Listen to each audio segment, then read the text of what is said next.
लेकिन बढ़ते हुए भौतिक संसाधन, कुसंगति, विलासिता के कारण हमारे समाज में दुर्व्यसन पांव पसारने लगे हैं। बढ़ते व्यसनों के कारण प्रायः आचार्य प्रवर चिंतित रहते हैं। इसी कारण अपने संदेशों में, अपने उद्बोधन में प्रायः समाज को दिशा निर्देश देते हैं कि हमारा समाज व्यसन मुक्त हो, कोई भी व्यक्ति को इस नशे से प्रवृत्त न हो। दिनांक 12 मई 2011 कांकरोली से एक आचार्य प्रवर के 50वें वर्ष जन्मदिन पर अमृत महोत्सव का शुभारंभ होने जा रहा है। इस उपलक्ष्य पर अखिल भारतीय तेरापंथ युवक परिषद को एक कार्यक्रम मिला, वो है नशा मुक्ति अभियान। इस अभियान के तहत हमें तेरापंथ धर्म संघ के प्रत्येक व्यक्ति को, प्रत्येक परिवार, समाज के सभी व्यक्तियों को नशा मुक्त करने की प्रेरणा देना है एवं जो व्यक्ति नशा करता है उसे छुड़ाने का लक्ष्य प्रयास करना है।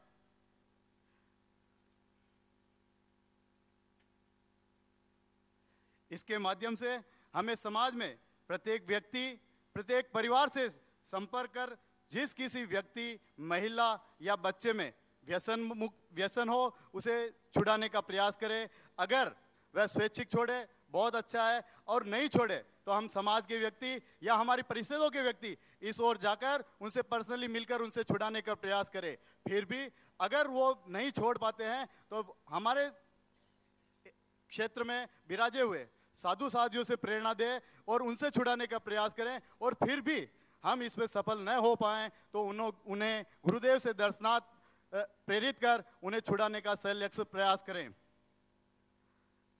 इसके लिए सामग्री अभत एवं द्वारा आपको समय पर भिजवाई जाएगी, उसके अनुरूप आपको कार्य करना है। और हमें आशा है आपका यह प्रयास पूरे तेरापंथ समाज में एक अभियान बनकर व्यसन मुक्त समाज की परिकल्पना को साकार करने में सहयोगी बनेगा। ऐसा विश्वास आप सभी साथियों से है। ओम अनम।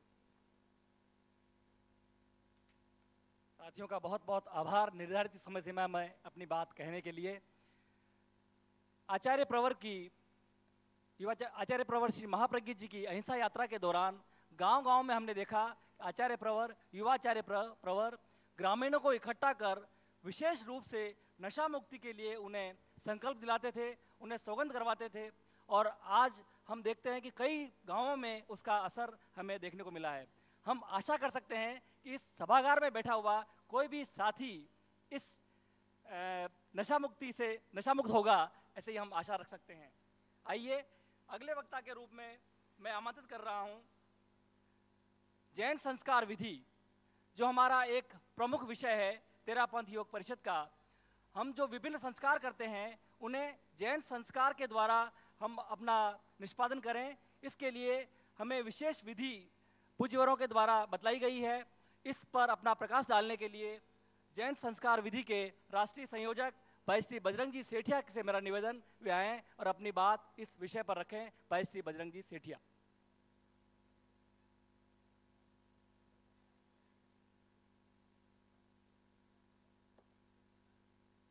आराध्य के श्री चरणों में वंदन। शमनी जी को वंदाविनम स्वामी। जैन संस्कार विधि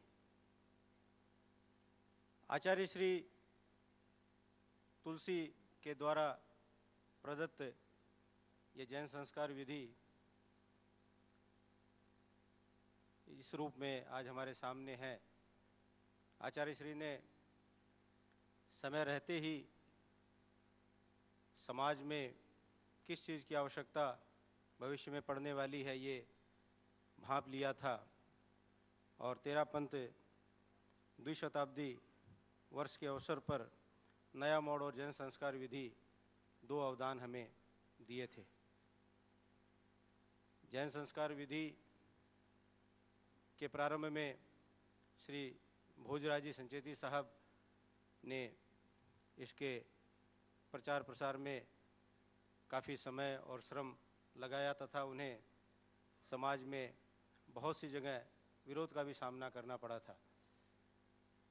एक बार तो भोजराज जी साहब ने आचार्य श्री के दर्शन करके कहे कि पूज्यवर ये विधि लोगों को समझा पाने में बहुत कष्ट हो रहा है और काफ़ी विरोध है इस विधि का। आचार्य तुलसी ने भोजराज जी को कहा था कि कोई तुम्हारे साथ हो या ना हो, मैं तुम्हारे साथ हूँ।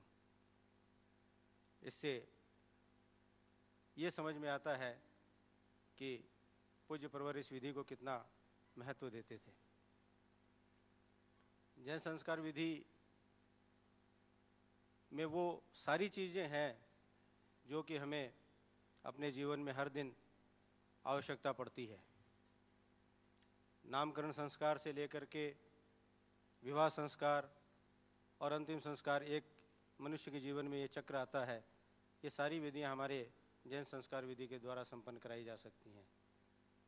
साथ ही शिलान्यास समारोह, उद्घाटन समारोह और बहुत सारे समारोह, नामकरण समारोह जितने भी हैं, ये सारे इस विधि के अंतर्गत हैं। मुख्यतः बीच में एक बात आई थी कि इस विधि के द्वारा जो विवाह करवाए जाते हैं, क्या वो विधि सम्मत हैं। जज साहब सोनराज जी कोठारी साहब ने इस विषय पर पूरा चिंतन मंथन करके और निष्कर्ष समाज के सामने दिया था कि ये विधि कानूनी रूप से वैध है और इस विधि के द्वारा जितने भी विवाह हैं वो कानूनी रूप से मान्यता प्राप्त हैं। आज इतने वर्षों बाद भी हम और हमारा समाज पूरी तौर पर इस विधि को अपने जीवन में नहीं अपना पाया है। क्यों नहीं अपना पाया है, ये हमें खुद को एक चिंतन करने की बात है कि हम क्यों वैदिक रीति की ओर आकृष्ट होते हैं, जबकि हमारी विधि में वो सारी चीज़ें हैं जिनकी कि हमें आवश्यकता पड़ती है। एक चिंतन ये भी चलता है कि जैन संस्कार विधि से जो विवाह संस्कार वगैरह आयोजित होते हैं वो शायद निम्न मध्यम वर्गीय लोग इसको अपनाते हैं, जो कि सक्षम नहीं हो पाते हैं पूरी तौर पर, या कोई विजातीय विवाह या द्विविवाह के अंतर्गत इसको उपयोग में लेते हैं। लेकिन ऐसी बात नहीं है। मेरा खुद का विवाह भी 26 साल पहले जैन संस्कार विधि से हुआ था और 1.25 साल पहले मैंने अपने पुत्र का विवाह भी जैन संस्कार विधि से किया था। और मेरा एक पुत्र और है, उसने अपने मन में ये संकल्प लिया हुआ है कि मैं अपना विवाह जब भी करूँगा, जहाँ भी आचार्य श्री विराजेंगे वहाँ जाऊँगा और जैन संस्कार विधि से विवाह करूँगा। अभी हमारे आभा तैयूब के कार्य समिति के एक सदस्य अमित नाहटा, जो अररिया में रहते हैं, उनका विवाह भी जैन संस्कार विधि से हमारे राष्ट्रीय अध्यक्ष श्री गौतम जी डागा की उपस्थिति में हमारे पूर्व अध्यक्ष भाई श्री मर्यादा कुमार जी कोठारी ने संपन्न करवाया था। इनमें से कोई भी परिवार ऐसा नहीं है जिसको ये समझा जाए कि वो आज के युग में जिस हिसाब से विवाह होते हैं उस हिसाब से वो नहीं कर सकते हैं। लेकिन नहीं, उन्होंने अपनी परंपराओं का पालन किया और संस्कार विधि को अपनाया। हाँ, हमारे क्षेत्रीय सहयोगी मर्यादा कुमार जी कोठारी के सुपुत्र श्री श्रेयांश कोठारी का विवाह भी जैन संस्कार विधि से हुआ है। इसमें सबसे जो महत्वपूर्ण बात यह है कि हमारे जो समाज के जो वर्ग हमें नेतृत्व प्रदान कर रहा है, ये विधि सबसे पहले वहाँ से शुरू करके फिर धीरे धीरे पूरे समाज में स्वीकार्य हो सकेगी। समय का अपना बंधन है, इस विषय पर काफ़ी देर तक चिंतन हो सकता है। और एक और संतोष की बात है कि जयपुर और राजस्थान के इस क्षेत्र में जैन संस्कार विधि पर काफ़ी काम हो रहा है, जैसा कि हमारे बाकी देश के क्षेत्रों में नहीं हो रहा है। भाई श्री पन्नालाल जी यहाँ विराज रहे, हमारे आभा तैयूब के पूर्व अध्यक्ष, आपने जैन संस्कार विधि पर बहुत काम किया है। कहीं भी जैन संस्कार विधि का कोई कार्यक्रम हो और भाई जी को आप आमंत्रित करें तो भाई जी अवश्य जाते हैं उस कार्य को करवाने के लिए। तो मैं अपनी बात को यहीं विराम देता हूं और आपके समक्ष दो चीज़ें निवेदन करके जाता हूं। एक तो ये जैन संस्कार की पुस्तक जो हमारे आभा तैयूब की ओर से प्रकाशित की गई है, जितने भी युवक परिषद के सदस्य आज यहाँ मौजूद हैं, पदाधिकारी जिन जिन परिषदों से आए हैं, वो सहलक्ष्य प्रयास करें कि हर घर में ये पुस्तक जैन संस्कार की पहुँचे, और जहाँ कहीं भी आयोजन की आवश्यकता हो, हमारे परिषद के सदस्य एक बार उस परिवार से अवश्य संपर्क करें और उन्हें निवेदन करें कि आप इस आयोजन को जैन संस्कार विधि से करवाएं।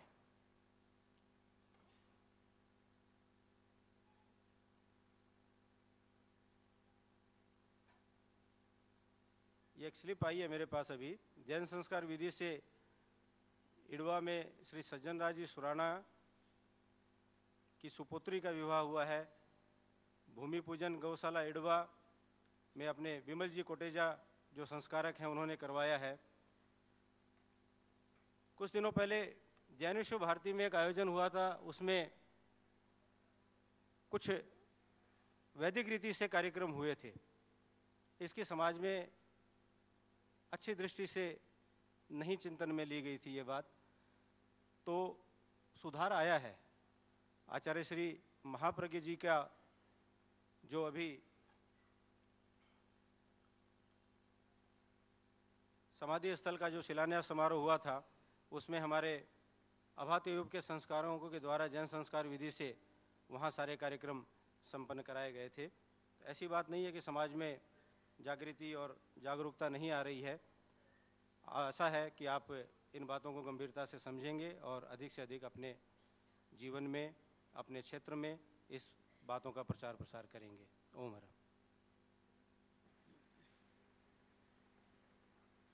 धन्यवाद भाई श्री बजरंग जी। इसी क्रम में जयपुर में भी श्री श्रेयांश बेंगानी का जैन संस्कार विधि के द्वारा ही विवाह हुआ था, लेकिन हम अगर इन इक्का दुक्का बातों को ही याद करके हमारी इस योजना पे इति मान लें तो शायद ये योजना के साथ या हमारे जो विधि है उसके साथ अन्याय होगा। हमें चाहिए कि हम अधिक से अधिक विवाहों का जैन संस्कार विधि से करवाना सुनिश्चित करें अपने अपने क्षेत्र में। आइए इसी क्रम में अगले वक्ता के रूप में अगले विषय को लेकर मैं आमंत्रित कर रहा हूं अखिल भारतीय तेरापंथ योग परिषद के राष्ट्रीय कोषाध्यक्ष और अमृत महोत्सव के संयोजक भाई श्री सलील लोढ़ा से कि वे आएं और अपनी बात अमृत महोत्सव पर अपनी बात रखने के लिए राष्ट्रीय कोषाध्यक्ष भाई श्री सलील लोढ़ा। एक इंडिका 2628 2628 बाहर खड़ी है जो दूसरी गाड़ी को निकलने में बाधा उत्पन्न कर रही है। कृपया जिस किसी की हो वहां जाकर उसे साइड में कर लें। 2628 इंडिका।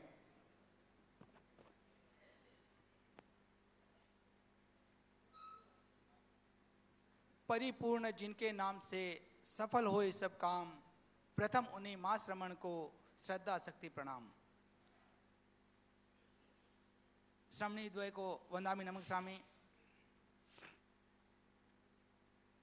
अभाते युग के पदाधिकारीगण, भाई पंजी मेरे मार्गदर्शक हैं। वो तेरापंथ धर्म संघ में जब भी कोई कार्य पड़ता है, मैं आज इस मंच पे से ये बात कहूँगा, इसलिए भाई पन्नालाल जी का नाम ले रहा हूँ कि इनकी एक सोच कि युवा कार्यकर्ताओं को कैसे आगे लाए, वो मैंने पंजी में देखी है। हमेशा प्रोत्साहित करते रहते हैं एवं युवा साथियों। मैं पद से भले ही कोषाध्यक्ष हूँ, लेकिन पैसा मांगने के लिए खड़ा नहीं हो रहा हूँ। और मैं प्रथम उन सभी युवा साथियों के श्रम को नमन करता हूँ जिन्होंने ये सोच लाया कि संगठन कार्यशाला का रूप किस ढंग से हो। बड़ी सुंदर परिकल्पना। सभी तेयू जयपुर के कार्यकर्ता, क्योंकि वो भी मुझे जयपुर का सदस्य ही मानते हैं, उन सभी को पुनः नमन, उनके श्रम को नमन।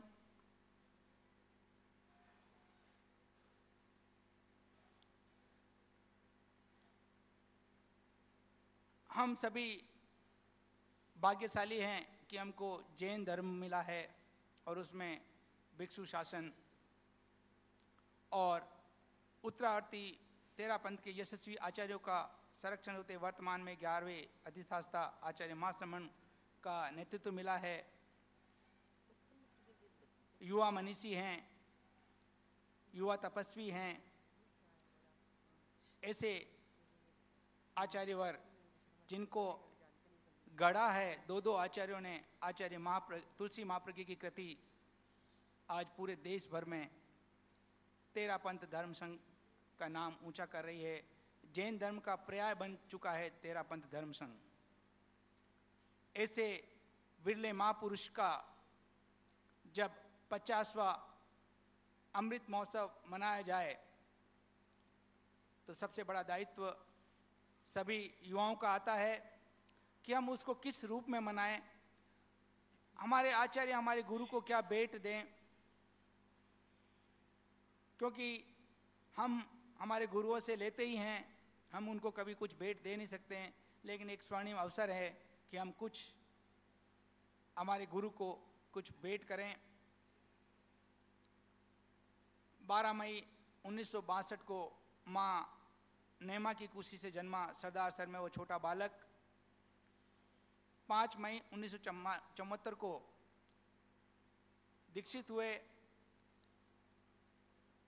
और वर्तमान में वो अपने 11वें पटधर। 12 मई का ही महीना, और मई का महीना तो आचार्य प्रवर के लिए एक बहुत सहयोग का महीना है। मई और सरदार सर, जन्म सरदार सर में, दीक्षा सरदार सर में, आचार्य पद सरदार सर में, वैसे ही मई का महीना भी उनके लिए जन्म मई में, दीक्षा मई में, आचार्य पद मई में, ऐसा युवाचार्य पद मई में, ऐसा एक विलक्षण संयोग हमारे गुरु का रहा है। तो उनका जो 50वां वर्ष 12 मई 2011 से प्रारंभ हो रहा है, 1 वर्ष में मनाया जाएगा। इसका दायित्व महासभा को सौंपा गया है। आचार्य महाश्रमण अमृत महोत्सव समिति का गठन किया गया है। इसके संयोजक महासभा के उपाध्यक्ष भाई ख्यालीलाल जी तातेड़ हैं। आचार्य प्रवर से कल एक इंटरव्यू में पूछा गया था कि आप अपना 50वां जन्म दिवस कैसे मनाएंगे, तो बोले मैं नहीं मना रहा हूँ, समाज मना रहा है। आचार्य प्रवर का जो अमृत महोत्सव है 1 वर्ष तक मनाया जाएगा। उसके 4 चरण हैं और एक छोटा चरण उदयपुर में भी मनाया जाएगा। समय है वैशाख शुक्ला नवमी विक्रम संवत 2068 से वैशाख शुक्ला आठम विक्रम संवत 2069 तक। 4 चरण में प्रथम चरण जन्म दिवस का कार्यक्रम 12 मई 2011 को कांकरोली में। द्वितीय चरण केलवा चातुर्मास में 9 सितंबर 2011 को। तृतीय चरण मर्यादा महोत्सव के उपलक्ष्य में 9 जनवरी 2012 आमेट में, और अंतिम चरण बालोतरा में 30 अप्रैल 2012 को। अब जब श्रावक समाज और साधु साधुयाँ सब आचार्य प्रवर का जन्म दिवस मना रहे हैं तो क्या करना चाहिए? क्योंकि आचार्य जी बोलते हैं मैं तो नहीं मना रहा हूँ, संघ मना रहा है। तो अमृत महोत्सव व्यवस्था समिति ने आचार्य महाश्रमण अमृत महोत्सव समिति ने कुछ बिंदु निर्धारित किए हैं। करणीय कार्य, अमृत महोत्सव में करणीय कार्य, पंचाचार की आराधना 5 भागों में बांटा गया है। ज्ञानाचार, दर्शनाचार, चारित्राचार, तपाचार और वीर्याचार। ज्ञानाचार में विशेष ज्ञानवर्धि के आयोजन किए जाएं। साधु साधियों एवं समन सेवनी द्वारा उत्तराध्ययन का अर्थ सहित वाचन करना है। सप्ताह में 1 बार श्रुत सामायिक का प्रयोग करना है, संभव हो तो गुरुवार को। महीने में 1 दिन व्यक्तित्व कला, लेखन, गायन आदि में दक्षता बढ़ाने के लिए, ये साधु संतों के लिए हैं, प्रतियोगिता का आयोजन किया जाए। अंग्रेजी, संस्कृत, प्राकृत भाषाओं पर कार्यशाला का आयोजन किया जाए। निर्धारित विषयों पर साहित्य सृजन का प्रयास किया जाए।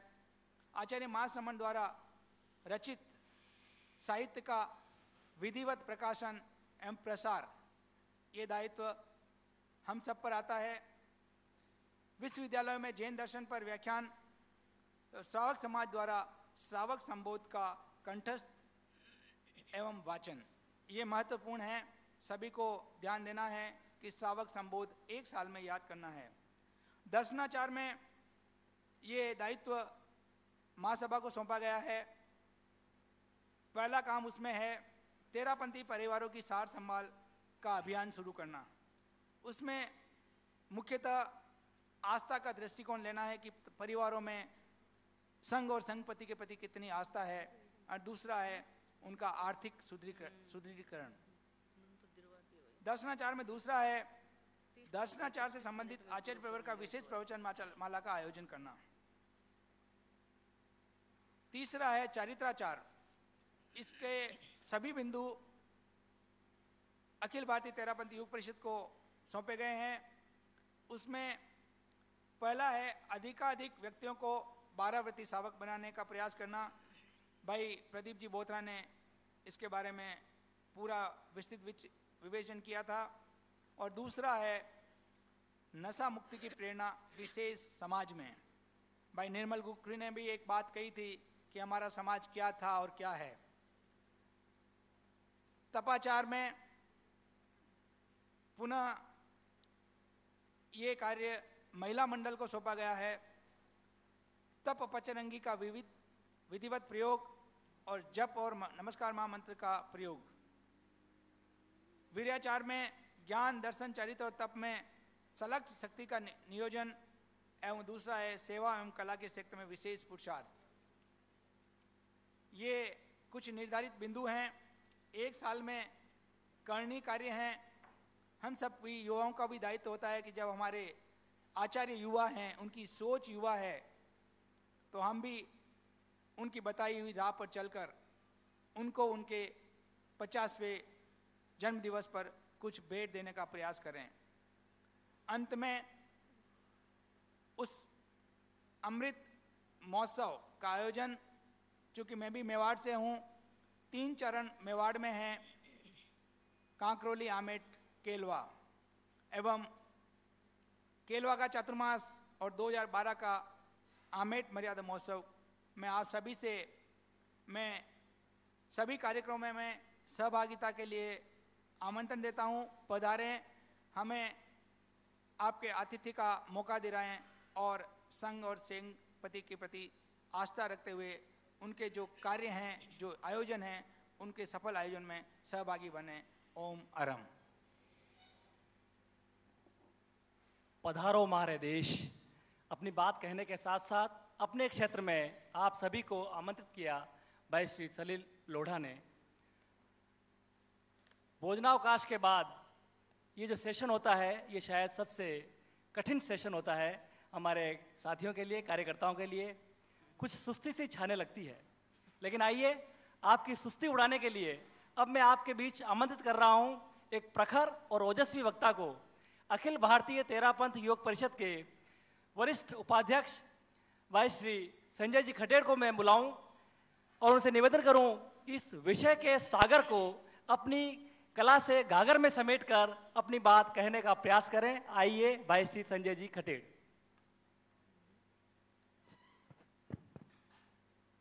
ये लंच के बाद जो सेशन होता है, न सिर्फ श्रोताओं को नींद आती है, आलसपन आता है, बल्कि वक्ता भी आलस में होता है। इसलिए जो आपकी भावना रही, प्रयास करूंगा उस आलस को दूर करूं। श्रद्धेया समनी द्वय को वंदामि नमंसामि। सम्माननीय राष्ट्रीय अध्यक्ष महोदय, पदाधिकारीगण, राष्ट्रीय टीम के सदस्यगण, आबाद आयुब के पूर्व अध्यक्ष महोदय और राजस्थान की विभिन्न शाखा परिषदों से समागत प्रतिनिधि युवा साथियों, राजस्थान प्रांतीय संगठन कार्यशाला, राजस्थान प्रांतीय संगठन कार्यशाला अणुविभा में छाया उल्लास, संघ की कर्मठ युवा शक्ति, पूज्य प्रवर का पूर्ण विश्वास, पुरुषार्थ की मशाल हाथ में लेकर पुरुषार्थ की मशाल हाथ में लेकर फैलाएंगे संस्कार प्रकाश, समय श्रम संसाधन द्वारा धर्म संघ का करें विकास, पूरी करें हम संघ की आस। संस्कार गुणाध्यानम, संस्कार का अर्थ है गुणों का अध्ययन और अवगुणों का अपसारण। जैन संस्कार है श्रावक के 12 व्रतों पर आधारित जीवन शैली।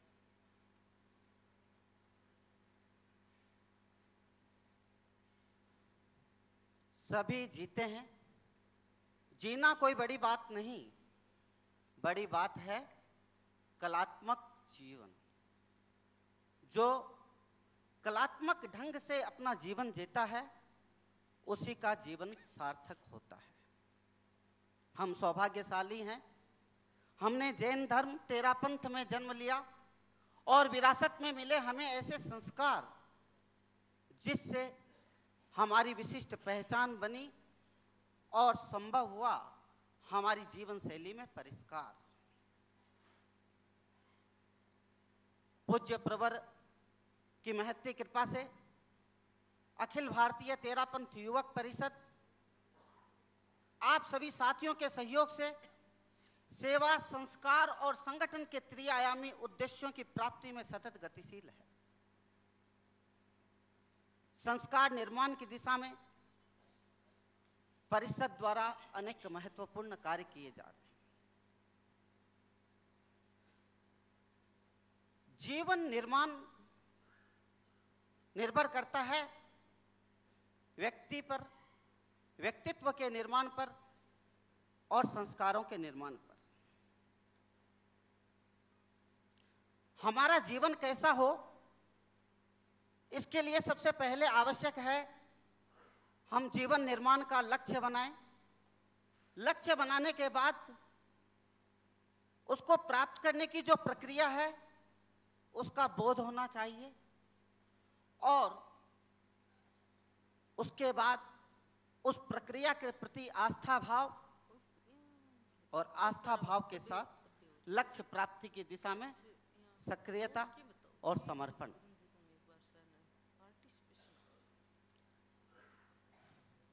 परिषद संस्कार की दिशा में जो कार्य कर रही हैं आप सभी उनसे परिचित हैं। केंद्रीय परिषद द्वारा भी संस्कार निर्माण के विभिन्न उपक्रमों के संचालन का समय समय पर निर्देश दिया जाता है और शाखा परिषदों द्वारा भी संस्कार के विविध कार्यक्रम स्थायी या अस्थायी रूप से संचालित किए जा रहे हैं। हम ज्ञानशाला को ही लें, भावी पीढ़ी के निर्माण का यह महत्वपूर्ण उपक्रम जो ज्ञान, दर्शन और चारित्र की त्रिवेणी में डुबकी लगाने का सुअवसर प्रदान करता है भावी पीढ़ी को। परिषद के कार्यकर्ता या तो कहीं कहीं स्वयं ही ज्ञानशाला का नियमित संचालन करते हैं और अगर यह शाखा द्वारा या परिषद द्वारा संचालित नहीं हो रही है तो सभा या किसी अन्य संस्था द्वारा संचालित होने पर हम व्यवस्था के दृष्टि से अपनी महत्वपूर्ण सहभागिता देते हैं। मैं यहाँ युवा साथियों से यह भी आह्वान करना चाहूँगा कि न सिर्फ हम व्यवस्था की दृष्टि से बल्कि ज्ञानशाला के प्रशिक्षक की अर्हता भी प्राप्त करें। विज्ञ विशारद और स्नातक की परीक्षा पास करके हम ज्ञानशाला प्रशिक्षक बनने की दिशा में भी प्रशस्त हों, ताकि न सिर्फ हम व्यवस्था के माध्यम से अपना पूर्ण सहयोग प्रदान करें बल्कि ज्ञानशाला प्रशिक्षक बनकर तत्व ज्ञान और जैन विद्या का भी ज्ञान प्राप्त कर सकें।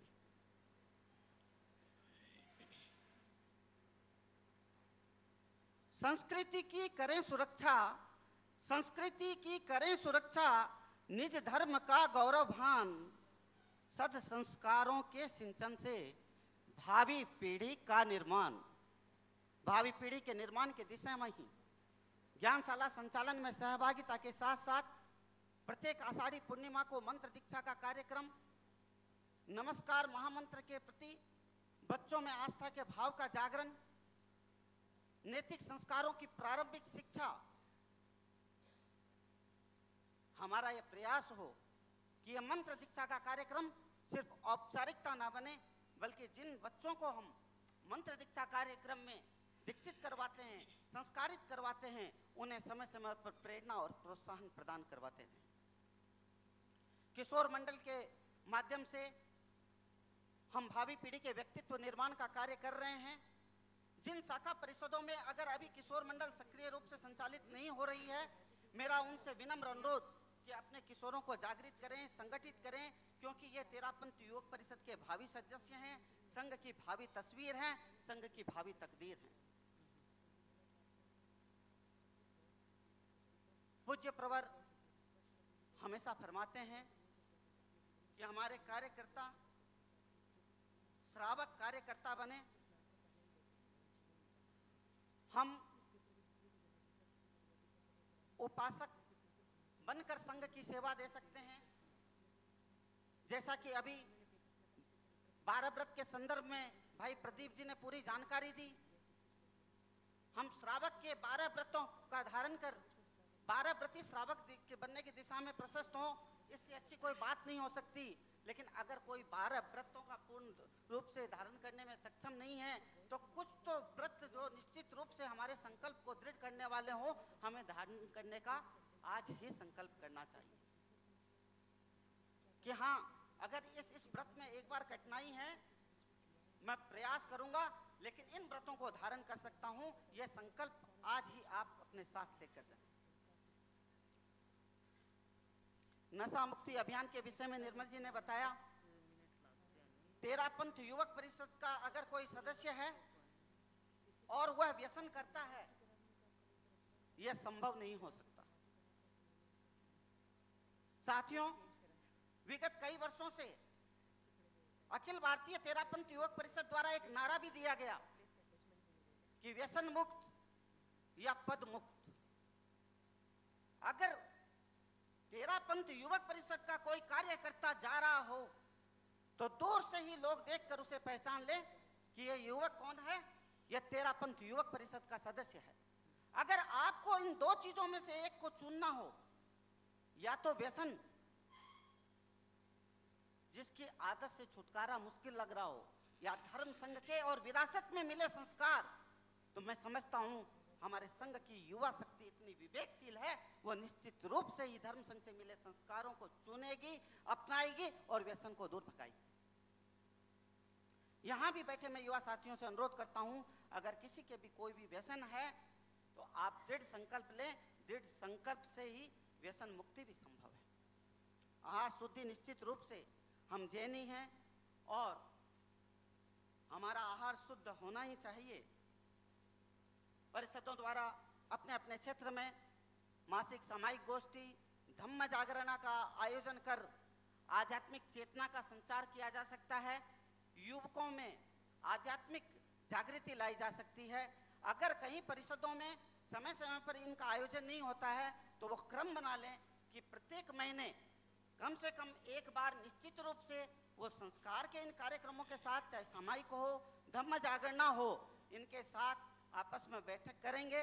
और ये न सिर्फ संस्कार मूलक होगा, बल्कि हमारी संगठन को भी सुदृढ़ता प्रदान करेगा, क्योंकि जब हम आपस में बैठकर कोई चिंतन करेंगे, परस्पर संवाद होगा, समन्वय होगा, सौहार्द होगा, तो निश्चित रूप से संगठन को गति मिल सकेगी।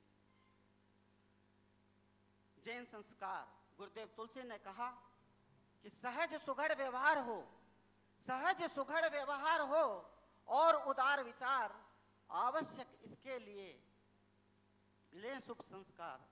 प्राणार्पण से भी मिले तो लें शुभ संस्कार, इससे बढ़कर है नहीं जीवन का आधार। हमारे जीवन का आधार जैन संस्कार, जैसा कि अभी भाई बजरंग जी ने जैन संस्कार विधि की जानकारी दी। प्रारंभ में हमारे सारे कार्यक्रम जैन संस्कृति के अनुरूप होते थे, पर कालांतर में एक ऐसा समय आया कि उस समय की परिस्थितियों के कारण हो या वैदिक परंपराओं के अंधानुकरण के कारण हम प्रवाह में बह गए और हमारे अधिकतर कार्यक्रम वैदिक संस्कृति से, वैदिक रीति रिवाजों से आयोजित होने लगे। ऐसा लगने लगा मानो महावीर के समन्वय प्रधान धर्म में एकांगी आग्रह का ग्रहण लग गया हो, समता प्रधान धर्म में विषमता की रेखाएं देखने लगी हो, और ऐसा लगा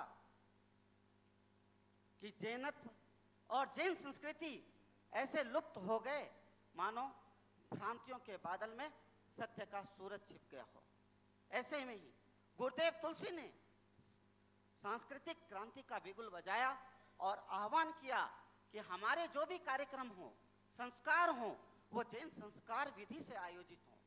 हमारे आचार, विचार और व्यवहार में जैनत्व की झलक स्पष्ट परिलक्षित होनी चाहिए। और तभी क्रम बना और युवक परिषद के कार्यकर्ता जुड़े, जिसे भोजराज जी संचेती के विषय में बताया। बजरंग जी ने अनेक कार्यकर्ताओं का महत्वपूर्ण योगदान रहा। प्रारंभ में इस विधि के वैधानिकता पर भी प्रश्न चिन्ह लगाए गए, पर तत्कालीन अध्यक्ष अखिल भारतीय तेरापंथी उपसद श्री पदमचंद जी पटावरी के अनुरोध पर श्री जज साहब सोनराज जी कोठारी ने जो अमिट आलेख प्रस्तुत किया, तो यह पूर्ण रूप से प्रमाणित हो गया कि जैन संस्कार विधि सम्मत है, न्याय सम्मत है और यह पूर्ण रूप से कानून सम्मत है।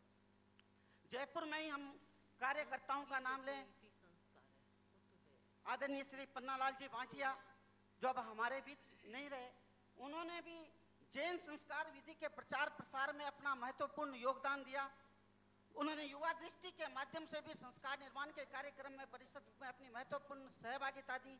आज के इस अवसर पर मैं अखिल भारतीय तेरापंथी युग परिषद की ओर से उनको श्रद्धांजलि अर्पित करना चाहूँगा और मैं यहाँ बैठे समस्त युवा शक्ति से यह आह्वान करना चाहूँगा, अनुरोध करना चाहूँगा कि आप अपने अपने क्षेत्र में जाएं और ये जो जैन संस्कृति परक यह अभियान है, जैन संस्कार विधि का जो यह अभियान है, इसकी अलग घर घर में जगाएं, ताकि जो गुरुदेव तुलसी का जो स्वप्न था कि हमारे कार्यक्रम जैन संस्कृति के अनुरूप हो, उन स्वप्न को हम साकार कर सकें। बंधुओं, समय की सीमा है और संस्कार जो हमारा एक महत्वपूर्ण उपक्रम है, उद्देश्य है। मैं परिषद के साथियों से यही अनुरोध करना चाहूँगा कि अगर आप संघ की सुंदर तस्वीर देखना चाहते हैं, देश की सुंदर तकदीर देखना चाहते हैं, तो संस्कार के जो ये कार्यक्रम हैं उनको हाथ में लें और प्रत्येक तेरापंथी परिवार संस्कारी बने, समाज का प्रत्येक सदस्य संस्कारी बने। इस दिशा में हम अपने कदमों को गतिमान करें। हमें विरासत में जो जैन संस्कार मिले हैं, हमें उन्हें आगे बढ़ाते रहना है। जो विरासत में मिला उसे बढ़ाते ही रहो, अपनी कर्तव्य निष्ठा से उसे सजाते ही रहो, उसे सजाते रहना है और ऐसा कुछ करके दिखाना है।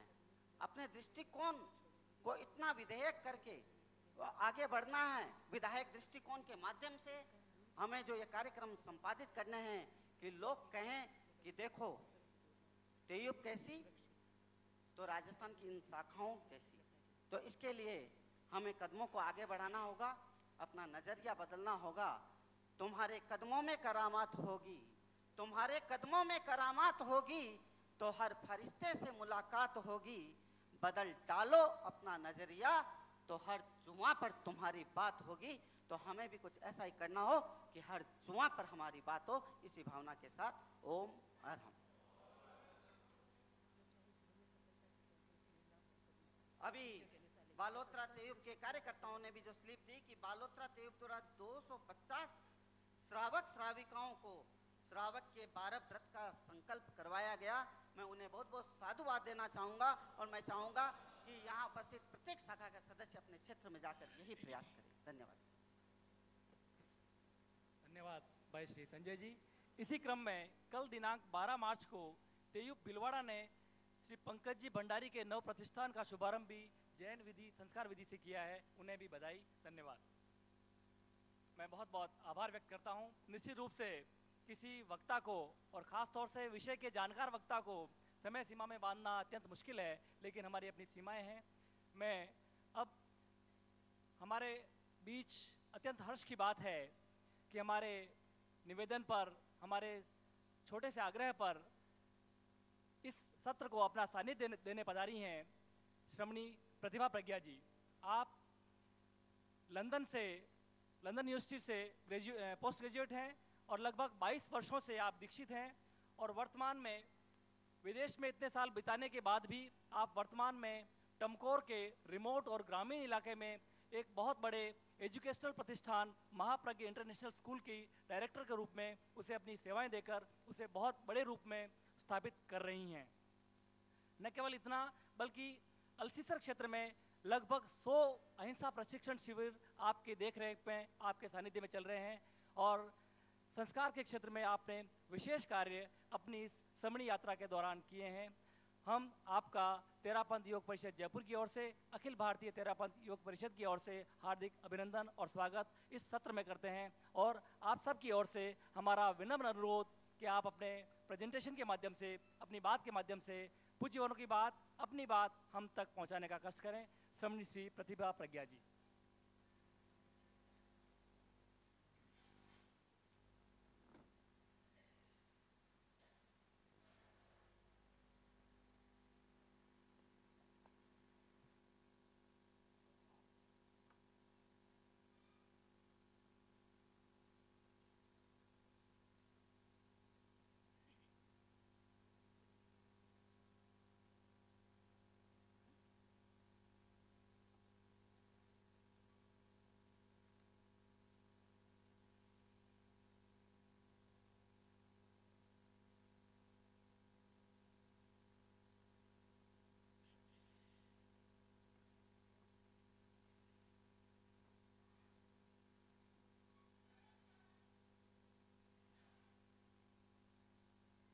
वीतराग परमात्मा महावीर को नमन।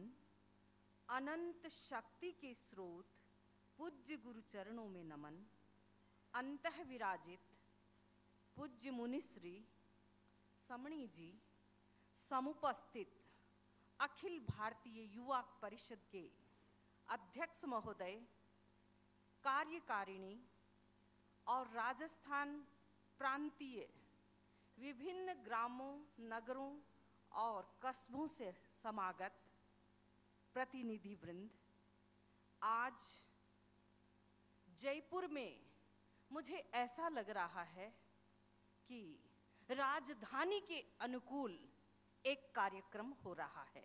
क्या आप इस बात की सहमति देंगे? ये सम्मेलन राजधानी के अनुकूल, ये सम्मेलन कैसा है? जैसा जयपुर है, जयपुर जैसा ही कार्यक्रम यहाँ आयोजित हो रहा है।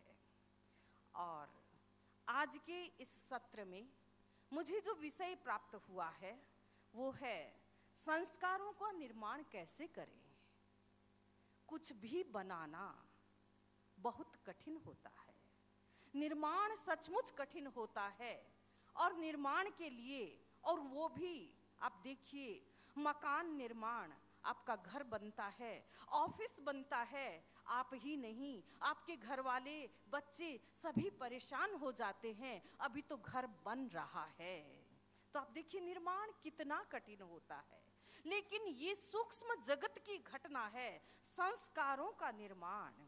मकान का निर्माण कठिन है, ऑफिस का निर्माण कठिन है, बिजनेस और व्यापार चलाना कठिन है, तो बंधुओं और बहनों संस्कार निर्माण का कार्य बहुत कठिन है। मुझे याद आती है वो घटना, गुरुदेव तुलसी विराजमान थे और उस समय एक पत्रकार आया और कहा, गुरुजी ये शरीर जिसने जवानी देखी, प्रौढ़ अवस्था देखी, बुढ़ापा भी देख रहे हैं। आप एक ऐसे धर्म संघ के आचार्य हैं जहां इतना अनुशासन है, इतनी मर्यादा है, और आप तो एक सम्राट के समान आज्ञा करते हैं। ऐसा विनीत धर्म संघ मिला है, तो बताइए इस जीवन यात्रा में सबसे कठिन काम क्या था?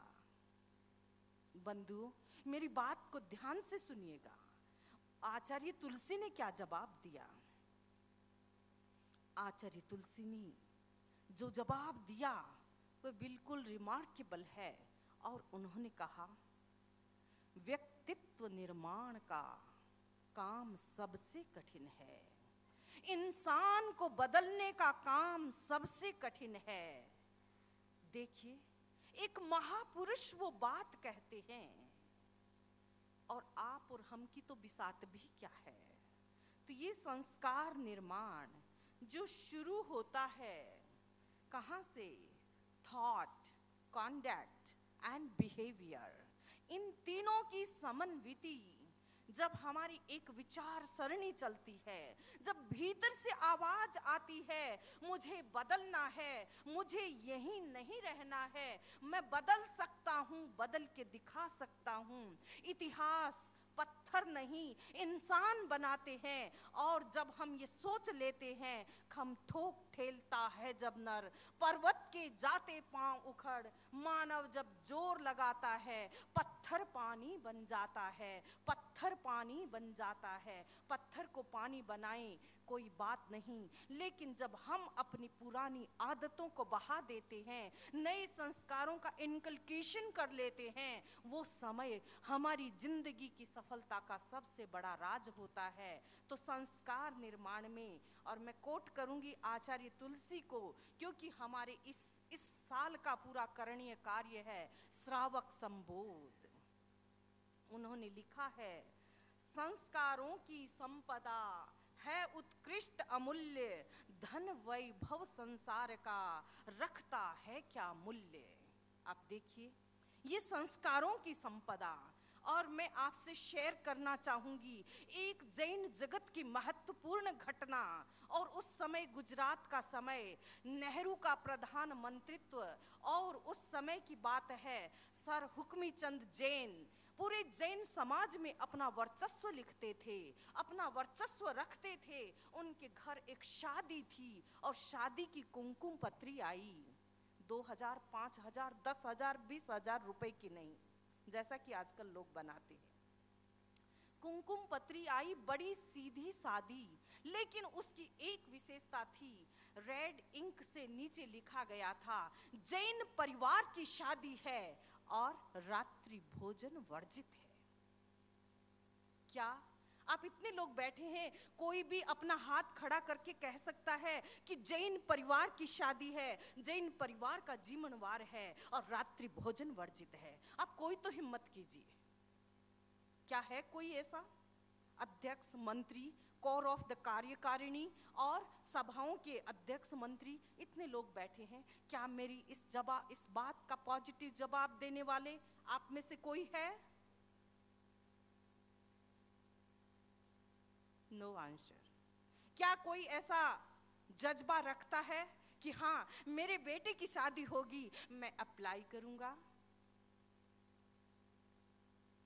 कोई बात नहीं, बेटा माने या न माने, लेकिन मेरी शादी की 25वीं सालगिरह में मनाऊंगा, तब मैं जैन संस्कार, क्योंकि उसमें तो कोई भी आपको अड़ाने वाला नहीं है।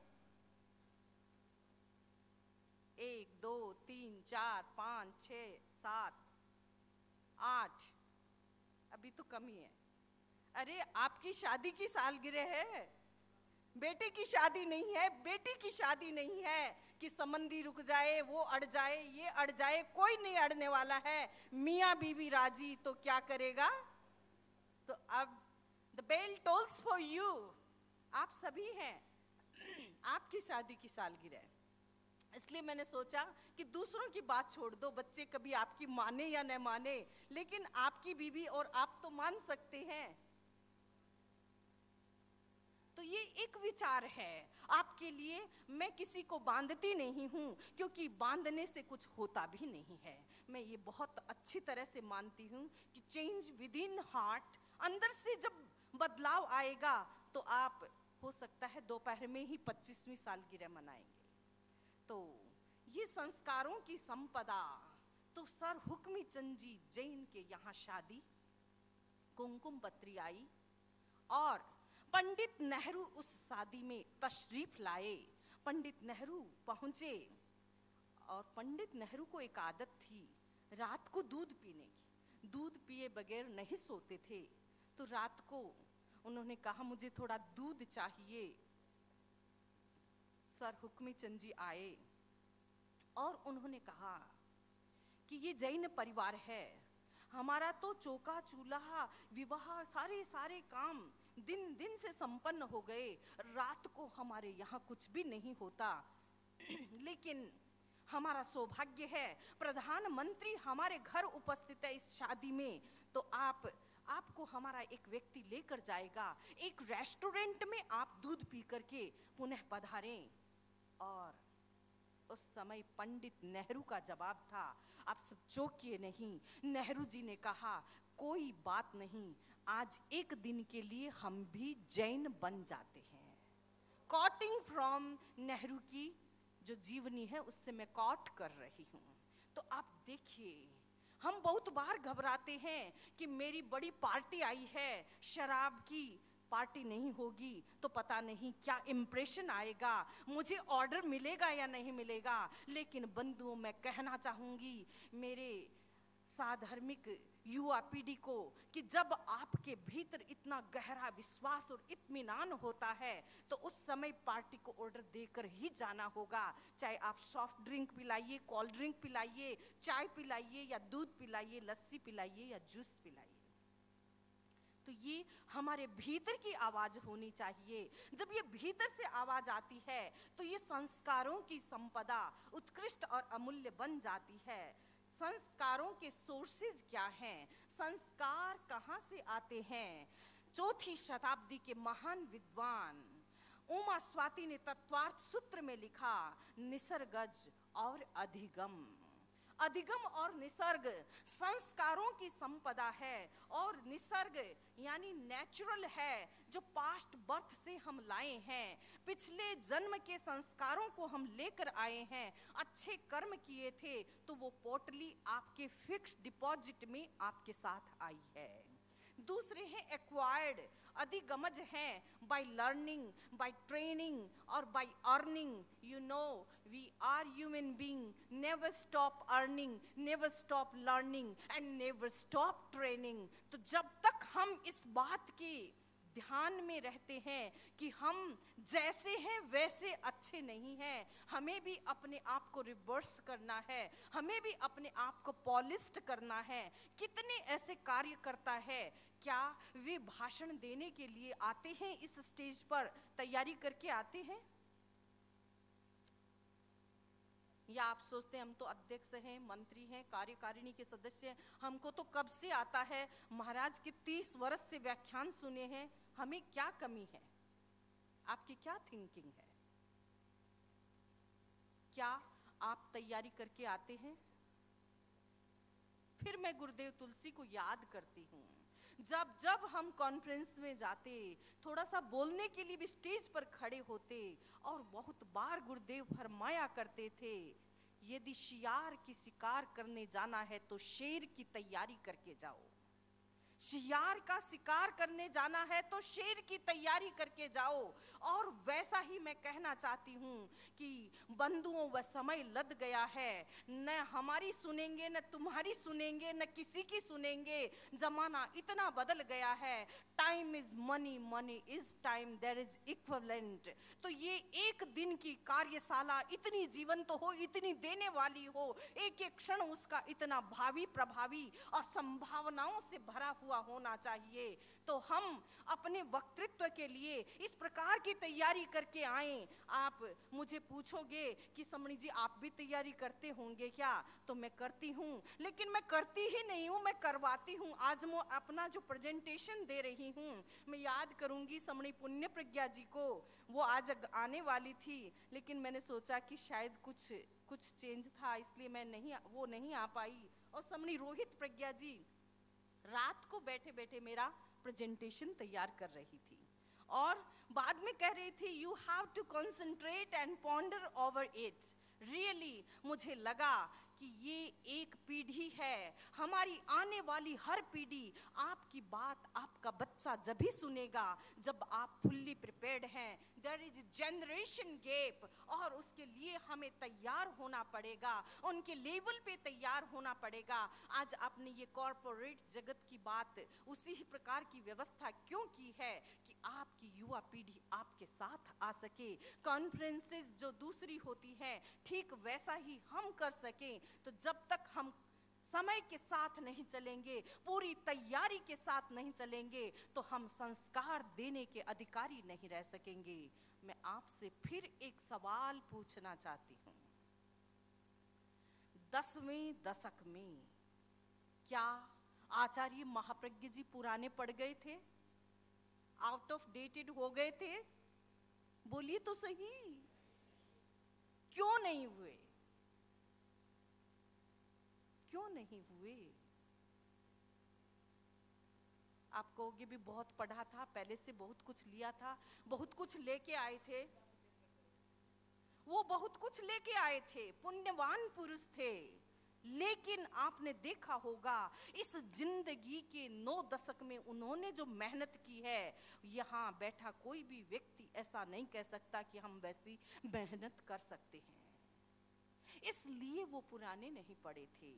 तो गुरुदेव तुलसी, गुरुदेव महाप्रज्ञ जी और मैं सोचती हूँ मां श्रमण जी भी पुराने नहीं पड़ेंगे।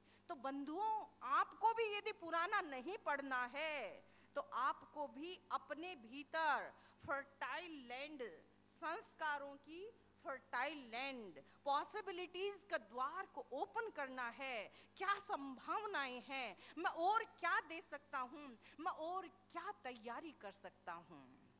मैं आपको एक बात फिर बताऊंगी।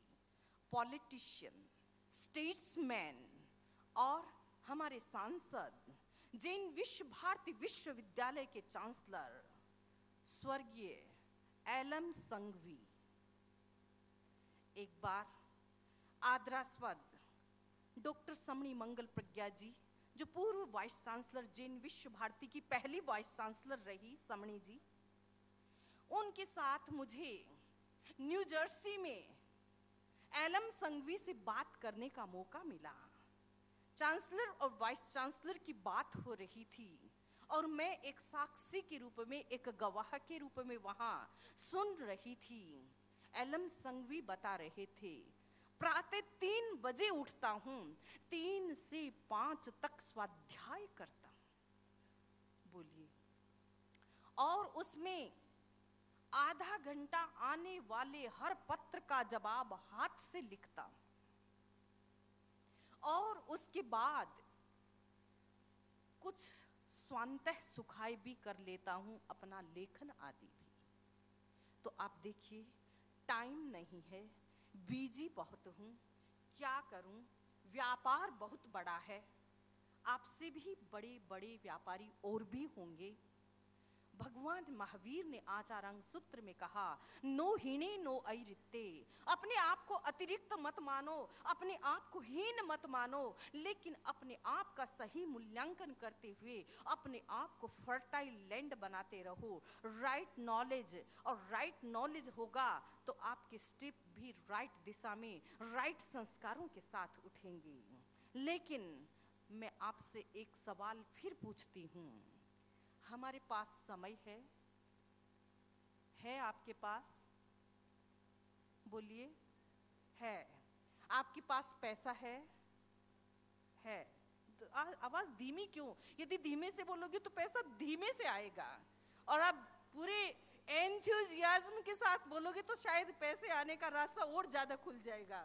तो बोलिए, आपके पास समय है, आपके पास पैसा है, आपका परिवार अच्छा है, आपके गुरु अच्छे हैं और आपके पास अपना घर है, तो अब देखिए आपके पास सब कुछ है और आपकी पूरी इंद्रियां यानी आप स्वस्थ हैं, तो आप तो सब कुछ है, आपके पास कोई कमी नहीं है। लेकिन क्या आप जितना चाहते हैं उतना धर्म कर सकते हैं? अब एक निगेशन आ गया और सारी बातें पॉजिटिव है आप में। मैं जरा तत्व ज्ञान को खोजती हूं और आपकी प्रश्न का जवाब लाती हूं। जब तक मोहनीय कर्म की स्थिति 20 कोड़ा कोड़ी सागर से नीचे नहीं होती, यानी जो आवरण गहरा है वो कम नहीं होता, तब तक हमारे पास पैसा है, अच्छी बीवी है, अच्छे बच्चे हैं, अच्छा बिजनेस है, I am healthy, I am सब कुछ है आपके पास, लेकिन आप धर्म नहीं कर सकते। यानी इग्नोरेंस है और लैंड फर्टाइल है, बंजर भूमि में अच्छे से अच्छा बीज भी फलवान नहीं बन सकता। तो बंधुओं, मैं चाहूंगी कि हम अपनी संभावनाओं की क्षितिज को और व्यापक करें। तो अब हम देखें कि हमारे संस्कार कैसे हों। पहला संस्कार इक्वानिमिटी, यानी समता युक्त संसार हो। समता युक्त संसार बनाने के लिए हमें सम के संस्कार जगाने होंगे। हार्ड वर्क यानी श्रम युक्त संस्कार, और पेसिफाइड इमोशन यानी श्रम युक्त यानी उपशांत कसाय। 3 महत्वपूर्ण बातें हैं। किसी ने, आपने बहुत काम किया, आभार ज्ञापन वाले आपका नाम लेना भूल गए, आपके मन में मायूसी आती है, आती है। और किसी ने एक बार नहीं 2 बार पीठ थपथपा दी, और 2 बार पीठ थपथपाते ही आपके चेहरे का रंग बदल जाता है, बदल जाता है। तो इसका मतलब हमारी समता थोड़ी सी वीक है। कुछ मिला तो राजी, न मिला तो नाराजी। तो हमें समता का अभ्यास करना है। आज मेरा नाम लेना भूल गए, राष्ट्रीय अध्यक्ष बोले, और कार्यकारिणी के सदस्य और तो और कोषाध्यक्ष सलील लोढ़ा का नाम लेना भी भूल गए। कितनी बड़ी, ये तो ब्लंडर हो गई। अरे यार, आगे से तेरे को कोई काम नहीं करना है, आगे से कोई चेक भी साइन नहीं करना है। 3-4 बार फोन आ जाए तब अध्यक्ष महोदय को पता चलेगा कि कैसे सलील का नाम भूले। हम ऐसी सलाह दे सकते हैं? देते हैं, नहीं कहने से नहीं होगा, हो जाता है, क्योंकि इट इज इजी। सलाह देना बहुत इजी है।